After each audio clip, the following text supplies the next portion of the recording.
Okay, so what this movie really is it's a morality tale wrapped up in a Santa Claus origin.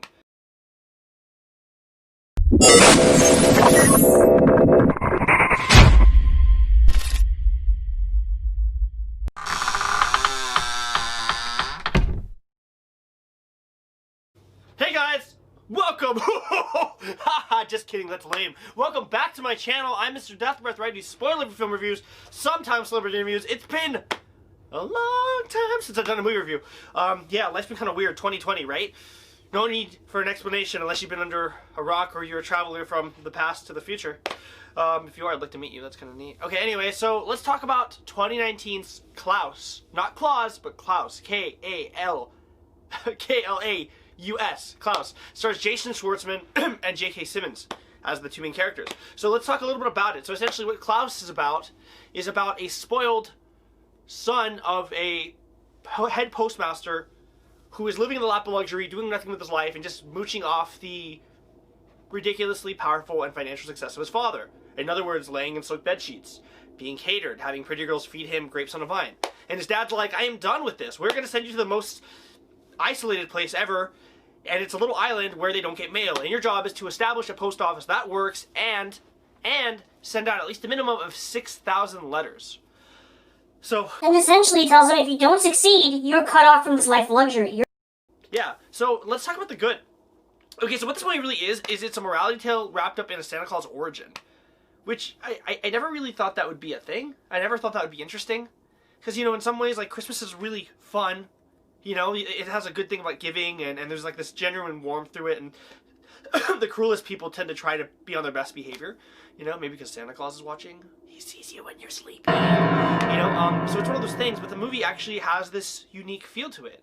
You know, for every, you know, the Princess Switch type movie, or like the Christmas Miracle, or the Christmas Gift, whatever you want to call it, throw a pin to the dartboard with some ridiculous name that sounds like it might be corny and probably belongs in Lifetime, and it probably does. It's probably corny, and it probably has all those things I mentioned. But this film manages to be interesting. So, the good right off the bat is Jason Schwartzman. He plays the character Jesper. He's the son, the spoiled son that gets sent to the island, and he's a fantastic actor. He's very much the tall, squirmy, wimpy, uncertain of himself, but very spoiled character, and he plays it so well to the point that Jason Schwartzman's an amazing actor, and I can't see him there. You know, and that's amazing when you really can't see anyone. Sort of like Bradley Cooper and Rocket Raccoon. There's nothing there. It's just a voice of a character that's truly unique on its own. And J.K. Simmons plays the character Klaus.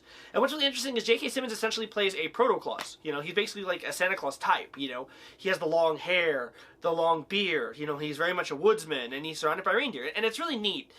And the voice acting really is incredible. And what I really love about this film is, like I said earlier, he's a proto-Claus, and it works as a morality tale wrapped up in Santa Claus origin. And that's basically what it is. Like, yeah, you know, without getting too far into it, essentially he ends up finding a way to get letters out requiring a man to give gifts. And I will leave it there because that might be, you know, enough for everyone.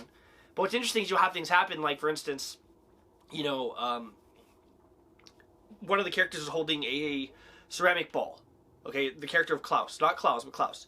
And he ties it around a string and puts it on a tree. So boom, like the first Christmas decoration, you know. Or maybe a kid is expecting to get a gift because he understands this whole Santa Claus thing is happening with the post mail, and he happens to look out his window and he sees someone on, you know, a horse-drawn carriage going, oh, ho, ho, ho, and he's like, oh, you know, and he's like, Santa Claus. He tells his friend, Santa Claus laughed. That's Santa Claus. So that's where it kind of gets. It gets to that point, and it's done in such a plausible way, such a way that you can really think that it's probably possible that a lot of these things may have gone this way to begin with. I mean, minus like the B&Es, but this is a Christmas movie. If you don't know what B&E is, it's breaking and entering, because Santa Claus breaks in your house and gives you stuff, and then eats your cookies. We have weird traditions. I don't know. Yeah, so it's really good. I really enjoyed it, but here's where we get to the problem. Let's get to the bad, right? The bad is the ending makes no sense. Like, it's nearly a perfect film. But the ending makes no sense, to the point that you're watching it, and when it ends, you're kind of like, huh. And by the ending, I mean like the last 30 seconds to a minute makes zero sense. The film has a really plausible plot that drives well and makes sense, and it just carries itself on. And then when it gets to that last minute and 30 seconds, or even 30 seconds, heck, 45 seconds, it just takes a turn where it feels like it shoehorns in some, like, Christmas spirit stuff, and it just falls apart.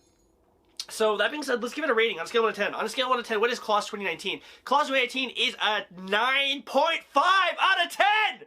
Yes, 9.5 out of 10. I wanted to say 10 out of 10. But the problem is that ending. It's just like, did you have to go there? Did it have to become a Christmas spirit thing? It's like the whole film made so much sense. And it was so well done. Jason Schwartzman, gosh, absolutely kills it as character as Jesper. J.K. Simmons absolutely kills it as Klaus. The way they plausibly make it happen, like Santa Claus becomes Santa Claus, and the Christmas spirit and the Christmas legend of Santa Claus becoming a thing gets woven into reality is so well done that it can easily be done today. It's fantastic, minus that ending that just derails the whole thing. Anyways, guys, happy ho ho ho ho Christmas. I hope everyone had a great holiday. 2019, or 2020 is on its way out, and we can only hope that it'll be better, a better year, 2021. Nonetheless, thank you as always for your support. I appreciate everyone watching.